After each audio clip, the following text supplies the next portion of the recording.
ഒരുപാട് പേഷ്യൻസിൻ്റെ ഡൗട്ട്സിന് ഉത്തരമായിട്ടാണ് ഇന്നത്തെ എൻ്റെ ടോക്ക്.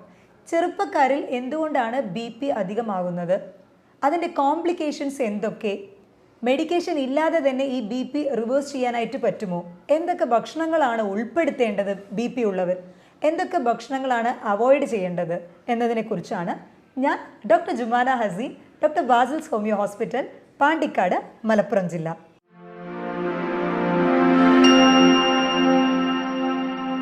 നോർമൽ റൂട്ടീൻ ചെക്കപ്പ് ചെയ്യുമ്പോൾ ഒരു പേഷ്യൻ്റ് വന്നു കഴിയുമ്പോൾ നമ്മൾ BP ചെക്കപ്പ് ചെയ്യുമ്പോൾ അതിൻ്റെ വാല്യൂ 120/80 ആണ്. നമ്മൾ ഡയസ്റ്റോളിക് പ്രഷർ 80-ഉം സിസ്റ്റോളിക് പ്രഷർ 120-ഉം ഇതിനാണ് നമ്മളൊരു നോർമൽ വാല്യൂ ആയിട്ട് കൺസിഡർ ചെയ്യുന്നത്. എന്നാൽ ഇതിലൊരു ±20 നമ്മൾ എപ്പോഴും പറയാറുണ്ട്.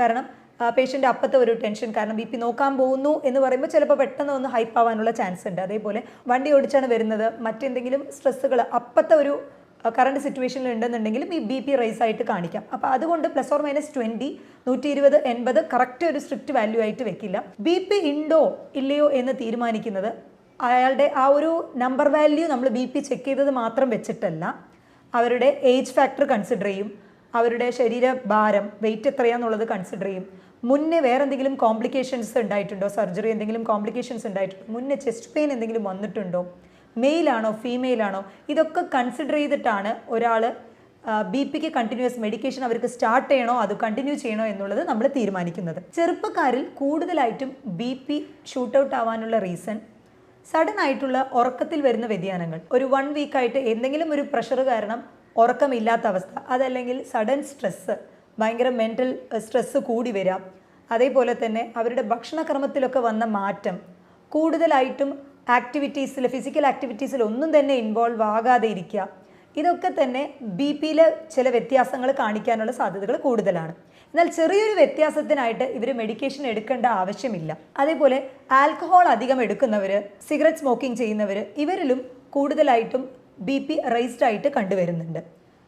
ചെറുപ്പക്കാരിൽ ഈ ഒരു ഹാബിറ്റ്സ് ഒഴിവാക്കുകയാണെങ്കിൽ BP റിവേഴ്സൽ ചെയ്യാനായിട്ടുള്ള സാധ്യത വളരെയധികം കൂടുതലാണ്.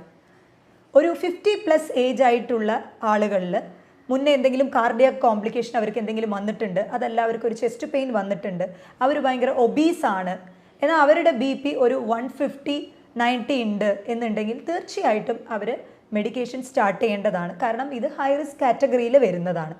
എന്നാൽ അതിലപേക്ഷിച്ച് സ്ത്രീകൾക്കാവുമ്പോൾ ഈ ഒരു 40+, 50+ BP അധികം കണ്ടുവരുന്നില്ല.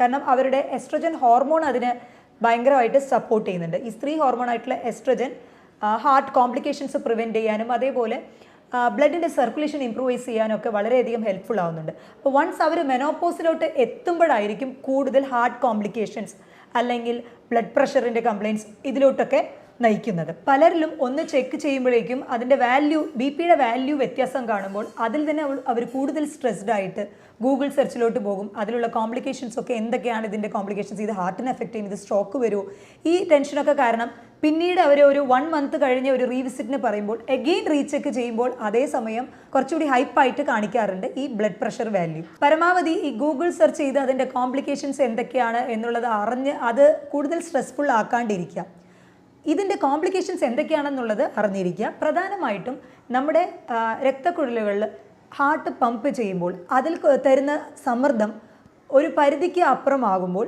ചെറിയ ചെറിയ ബ്ലഡ് വെസൽസ്, ചെറിയ ചെറിയ രക്തക്കുഴലുകൾ പൊട്ടാനുള്ള സാധ്യതകൾ കൂടുതലാണ്. കാരണം അതിന് സഹിക്കാവുന്നതിൽ അധികമുള്ള ഒരു പ്രഷറാണ് രക്തഓട്ടത്തിലൂടെ കടന്നു പോകുന്നത്. അപ്പോൾ നമ്മുടെ അവയവങ്ങളിൽ അതിപ്പോൾ കിഡ്നി ആയിക്കോട്ടെ, അല്ലെങ്കിൽ ബ്രെയിൻ ആയിക്കോട്ടെ, അല്ലെങ്കിൽ ഹാർട്ട്, ഏത് അവയവങ്ങൾക്കാണെങ്കിലും അതിലോട്ട് പോകുന്ന രക്തയോട്ടം ചെറിയ രക്തക്കുഴലുകളിൽ അത് പൊട്ടിപ്പോകാനും അത് പിന്നീട് ആ അവയവങ്ങളെ ക്രമേണ കുറേ കാലങ്ങൾക്ക് കഴിഞ്ഞ് വരുന്ന കോംപ്ലിക്കേഷനാണ്. അല്ലാതെ സഡനായിട്ട് BP ഒരാൾക്ക് ഒരു ദിവസം റൈസായി എന്നുള്ളത് കൊണ്ട് ഈ ലക്ഷണങ്ങളൊന്നും തന്നെ കാണിക്കുകയില്ല. BP ഒരു സൈലൻറ്റ് കില്ലർ പോലെ തന്നെയാണ്.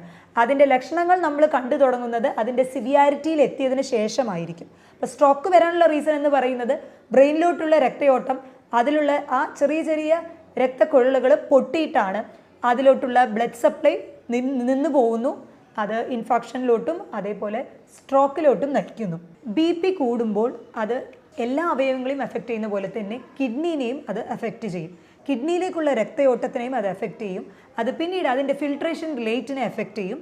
അപ്പോൾ കൂടുതലും ഇങ്ങനത്തെ ഇഷ്യൂസ് ഉള്ളവർക്ക്, ബി പി കൂടുതലുള്ളവർക്ക് മൂത്രത്തിൽ കൂടുതൽ പത കണ്ടുവരുന്നതായിട്ട്, പ്രോട്ടീൻ ലോസ് കൂടുതലായിട്ടും കണ്ടുവരുന്നുണ്ട്. അതിനുള്ള റീസൺ കിഡ്നി ക്രമേണ ഡാമേജായി വരുന്നു എന്നത് തന്നെയാണ് അതിൻ്റെ അർത്ഥം. ഒരുപാട് കാലം ബി പി ടാബ്ലറ്റ് എടുത്തിരിക്കുന്ന ഒരാൾ സഡനായിട്ട് ബി പി റൈസ് ആവുന്നു. അപ്പോൾ അതിൻ്റെ ലക്ഷണങ്ങൾ എന്തൊക്കെയാണ്, എങ്ങനെയാണ് നമുക്കത് തിരിച്ചറിയാൻ പറ്റുക?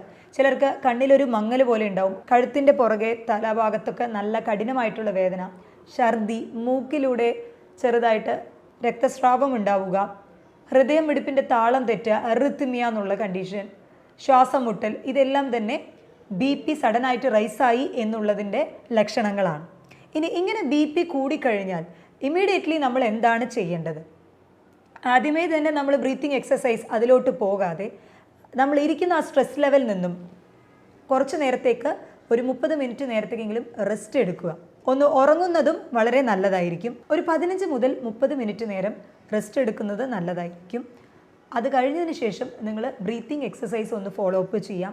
അപ്പോൾ തന്നെ ഒരു 10-15 mmHg ബ്ലഡ് പ്രഷർ ലെവൽ കുറഞ്ഞു വരാനുള്ള ചാൻസ് കൂടുതലാണ്. രോഗലക്ഷണങ്ങൾ വഷളായി തുടങ്ങുന്നുണ്ടെങ്കിൽ അടുത്തുള്ള ഹോസ്പിറ്റലിനെ സമീപിക്കേണ്ടത് വളരെയധികം അത്യന്താപേക്ഷിതമാണ്. പലരും ചോദിക്കുന്ന ഒരു ചോദ്യമാണ്, ഈ ബി പി കുറയ്ക്കാനായിട്ട് ഉപ്പ് മാത്രം ഒഴിവാക്കിയാൽ മതിയോ? ബി പി = ഉപ്പ് എന്നാണ് പലരും മനസ്സിൽ ധരിച്ചു വെച്ചിരിക്കുന്നത്. എന്നാൽ ഉപ്പ് എത്രത്തോളാണ് ഒരു ദിവസം നമ്മൾ എടുക്കേണ്ടത് എന്ന് പലർക്കും അറിയുന്നില്ല. ഒരു ദിവസം അലൗഡ് ആയിട്ടുള്ള ഉപ്പ് എന്ന് പറയുന്നത് 1 ടീസ്പൂൺ ഉപ്പ്, അതായത് 5 ഗ്രാം ഉപ്പാണ് അലൗഡ് ആയിട്ടുള്ളത്. ഈ ഉപ്പിൽ സോഡിയം കണ്ടന്റ് ഉണ്ട്.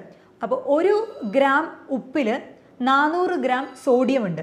ഒരു ദിവസം 2000 mg കൂടുതൽ സോഡിയം ലെവൽ നമ്മുടെ ബോഡിയിലോട്ട് എത്തിക്കഴിഞ്ഞാൽ അത് നമ്മുടെ ഹൃദയത്തിനെയും അതേപോലെ മറ്റ് അവയവങ്ങളെയും വളരെ അഡ്വേഴ്സായിട്ട് അത് എഫക്റ്റ് ചെയ്യും.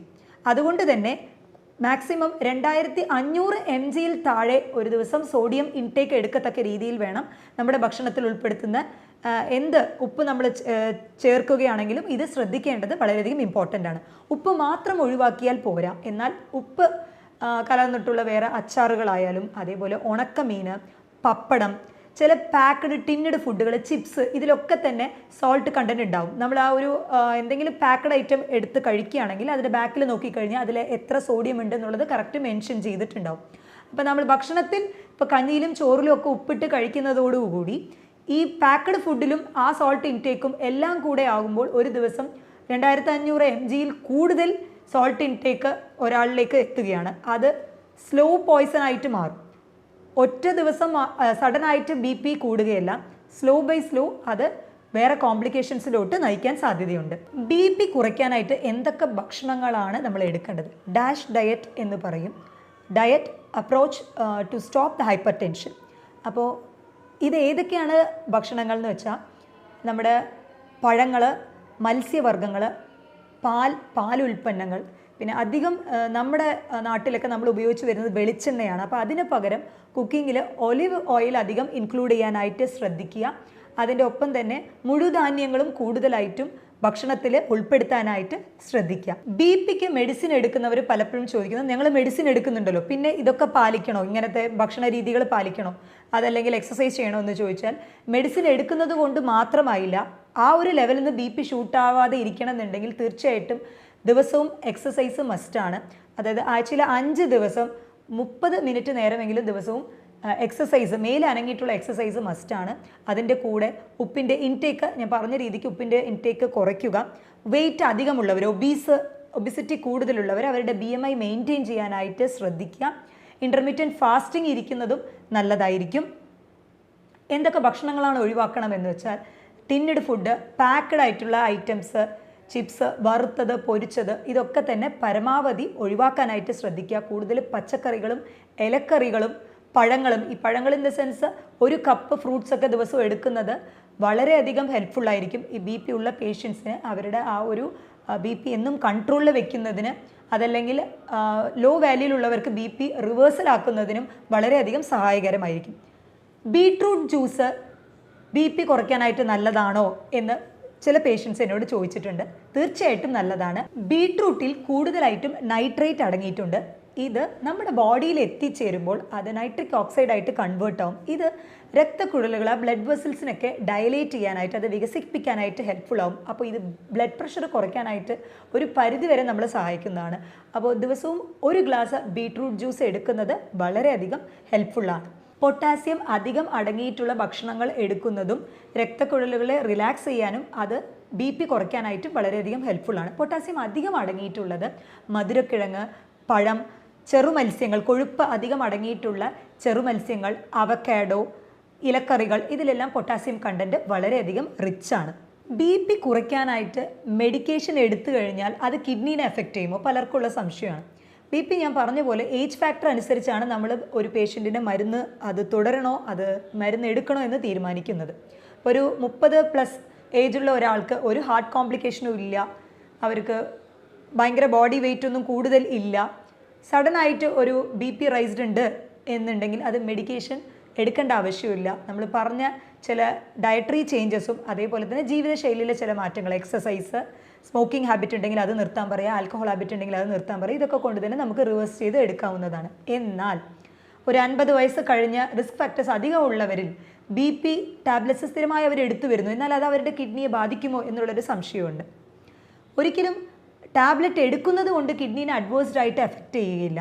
എന്നാൽ ഈ BP ടാബ്ലറ്റ് എടുക്കുന്നവർ പ്രോപ്പറായിട്ട് വെള്ളം കുടിക്കണം എന്നുള്ളത് നിർബന്ധമാണ്. ഡീഹൈഡ്രേഷൻ ആയിക്കഴിഞ്ഞാൽ അത് കിഡ്നീനെ അഫക്റ്റ് ചെയ്യും ഈ BP മെഡിക്കേഷൻസ് എടുക്കുന്നത് കൊണ്ട്. അതേപോലെ തന്നെ BP മെഡിസിൻസ് എടുക്കുന്ന ടൈമിൽ പെയിൻ കില്ലേഴ്സ് അധികം ഇൻക്ലൂഡ് ചെയ്യാണ്ടിരിക്കാൻ ശ്രദ്ധിക്കുക.